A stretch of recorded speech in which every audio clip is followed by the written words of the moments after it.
Les amis, bonjour. J'espère que vous allez bien. J'espère que vous êtes en forme. On se retrouve aujourd'hui pour une nouvelle vidéo. Dans cette vidéo, je vous amène au roc d'Orméa, perché à 1132 mètres d'altitude, dans l'arrière-pays mentonnais. Donc là, je suis parti depuis Castellar, un village qui est juste au-dessus de Menton. Et je vais me rendre en premier lieu, direction le Plan de Lyon. Alors je connais pas du tout ce secteur, c'est pas du tout mon coin. Je suis sur un GR, je sais plus lequel, 51, 52. Et voilà, donc c'est parti pour une visite d'un secteur que je ne connais pas du tout. Allez, ça monte un petit peu au début. Bon, ça veut dire que ça descendra après. Allez, c'est parti. C'est par là. Me voilà arrivé à la balise 11. En fait, j'ai raconté des conneries, j'irai pas jusqu'à Plan de Lyon, ça bifurque avant. Donc là, j'étais sur le GR51 et je vais récupérer le GR52 direction Col du Berceau. Le GR52, c'est le GR qui fait la grande traversée du Mercantour, qui part de Menton et qui va jusqu'à Estaing. Donc là, voilà. Là, je suis sur le GR52 et j'étais sur le GR51. Voilà une vieille plaque de ce GR, tout rouillé. Ouais, direction le col du Berceau. Et après il faudra bifurquer à gauche pour aller au roc d'Orméa. Ça monte mais ça va, c'est gentil. C'est pas non plus des pentes ultra raides. Ça se fait bien. Je suis à contre-jour. On m'entendra, mais on me verra pas bien. Alors j'ai voulu partir sans les bâtons pour pas qu'ils m'encombrent, histoire de pouvoir filmer et prendre des photos. Et si j'avais su, je les aurais pris. C'est la dernière montée, elle est quand même assez raide. Mais bon, voilà, on va faire travailler les cuisses. Mais voilà, juste pour vous dire que si vous avez des bâtons, je vous les conseille. Aussi bien des fois, ça ne servent pas, mais là, en l'occurrence, ils servent. Moi, il y a quand même quelques petites marches en bois. Faut avoir des grandes jambes. Elles sont costauds les marches. J'ai l'impression de faire des fentes à chaque marche. Les ischios qui commencent à siffler. Ah, déjà une belle vue de ce côté. Bon, la vue est en contre-jour parce que forcément le soleil est en face. J'espère qu'après ça va tourner un peu. Alors là je vois Menton, Roquebrune-Camartin, Monaco. Sympathique. Demain c'est le réveillon Noël et je suis en t-shirt. C'est agréable mais c'est pas normal.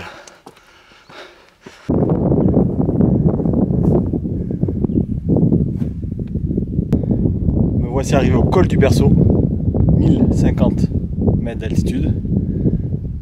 Sous les pins sylvestres il fait frais, mais ça doit être un bon spot au printemps pour pique-niquer. Une belle prairie. Donc je vais faire un aller-retour au roc d'Orméa qui se trouve là-haut, où je serai au soleil.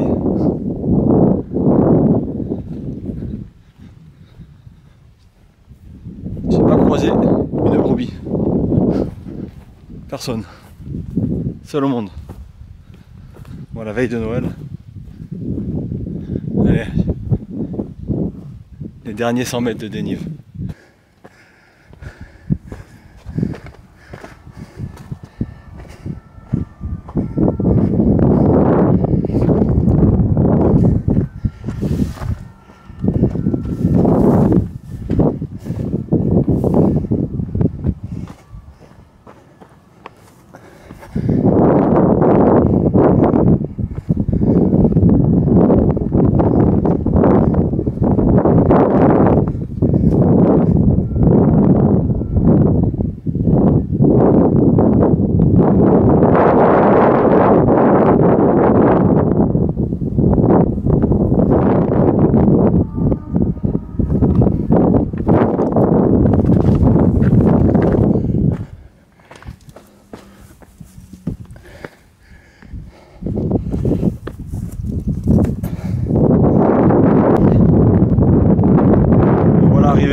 roc d'Orméa.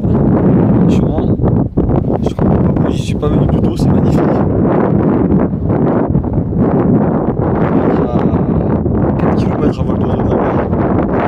en contre-jour. Et on est à 1000 mètres d'altitude. C'est la magie de la Côte d'Azur. Montagne enneigée au fond. Le drapeau de prière népalais. Franchement, magnifique.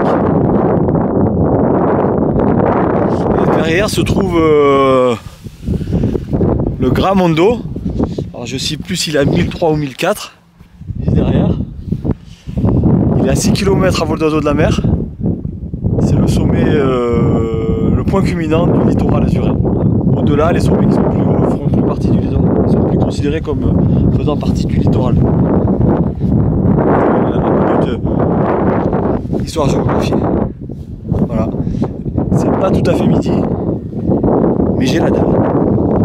Alors, je vais casser la croûte. J'ai mon petit sandwich. Avant de prendre quelques photos et de se redescendre. J'essaierai de faire un petit panorama, mais le problème c'est que je vais être toujours de ce côté. Allez, sans plus attendre, je vais manger. J'ai fini de manger, je voulais vous faire un petit tour d'horizon, mais la brume s'installe. Donc au fond, c'est 26 000 dans le brouillard. Un menton qu'on ne voit plus du tout, on le voyait tout à l'heure. Au fond Monaco, le brouillard qui arrive, le petit oratoire, dans le vent, et de l'autre côté, les sommets enneigés.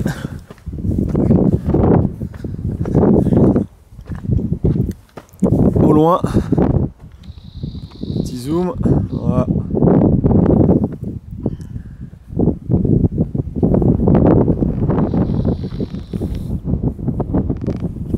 Dommage parce que là, le brouillard en train de monter. Bon, ça va, ça vient, mais là ça va. Me voilà de retour au col du berceau où je vais prendre la direction Sospel Colabassa. Alors sachez que la majorité, quasiment, allez, on va dire 99% des sites qui proposent cette randonnée font le tour inverse de ce que j'ai fait aujourd'hui. Mais vu que moi je fais pas les choses comme les autres, je la fais dans le sens inverse. Donc pour une simple et bonne raison, j'aime bien quand une randonnée est systématiquement faite dans un sens, le fait de la faire dans l'autre sens, s'il y a du monde, bon c'est pas mon cas aujourd'hui, ça permet d'éviter de doubler ou de se faire doubler en permanence. Donc quand vous faites à l'inverse de ce qui est proposé sur la majorité des sites, quand vous croisez des gens, ben vous les croisez une fois et après vous les revoyez plus. C'est pour ça que je la fais dans ce sens. Donc voilà, je fais pas comme les autres. Je suis pas le troupeau, je suis la brebis galeuse. voilà, direction Sospel par le GR52. Ce coin il doit être sympathique au printemps pour pique-niquer. Bon par contre je pense pas qu'au printemps ils sont aussi déserts. Allez, je me redescends. Voilà du coup, côté nord, à l'ombre, GR52, il va falloir être vigilant parce que c'est humide, donc glissant. Alors j'attaque la descente. J'ai pas encore croisé une seule personne.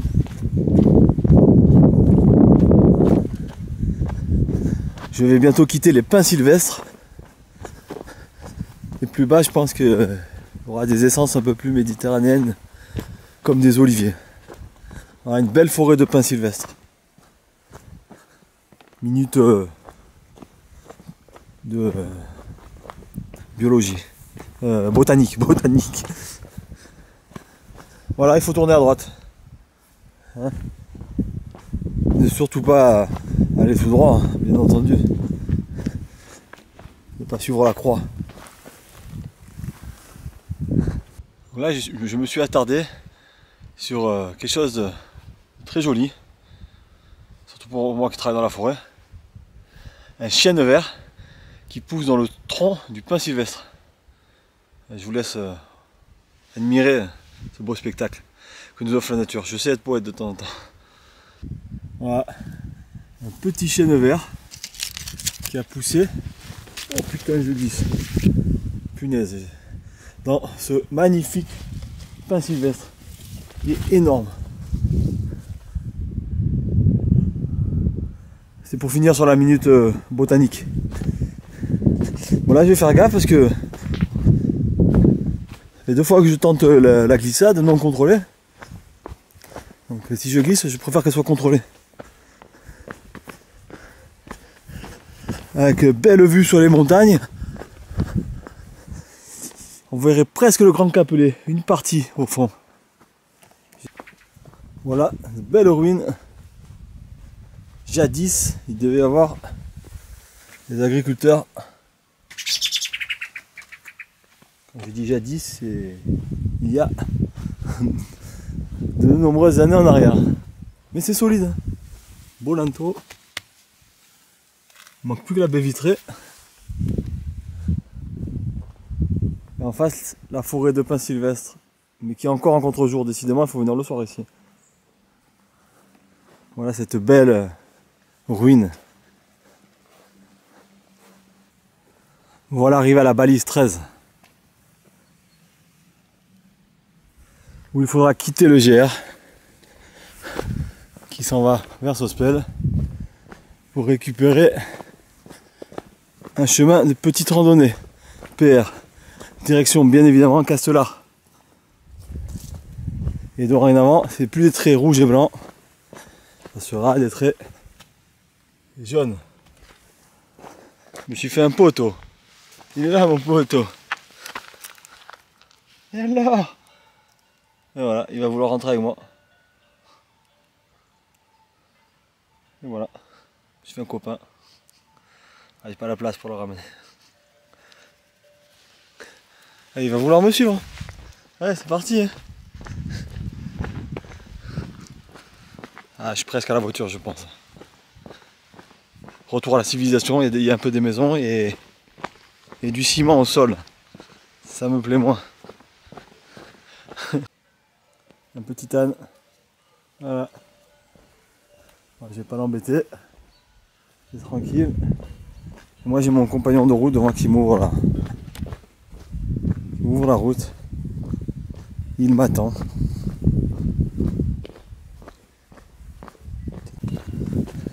Il est chaud patate. Il est chaud patate. En fait il me suit pas, il me devance. Par contre il y en a un gros derrière. Je serais moins serein.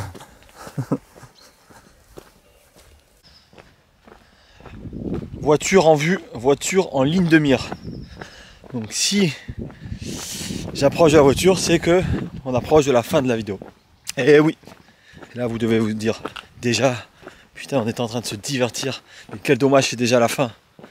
Et sachez les amis, toutes les bonnes choses ont une fin, mais il y en aura d'autres. Si vous avez aimé la vidéo, n'hésitez pas à mettre un petit like. Mais si vous êtes arrivé à la fin de la vidéo, c'est qu'elle vous a plu. Donc mettez-moi un gros like, ça fait toujours plaisir. N'hésitez pas à vous abonner, ça me motivera à faire d'autres vidéos. Sur ce, la classique. Je vous embrasse. Je vous dis à très bientôt. Ah, c'est pas la classique. Parce que demain c'est réveillon, donc ceux qui verront. Eh non, je sais pas si j'aurai le temps de faire le montage avant Noël. Mais je pense que j'aurai le temps de faire le montage avant la fin de l'année. Donc je vous souhaite à tous une bonne fête de fin d'année. Et surtout, faites-vous plaisir. Ciao, ciao.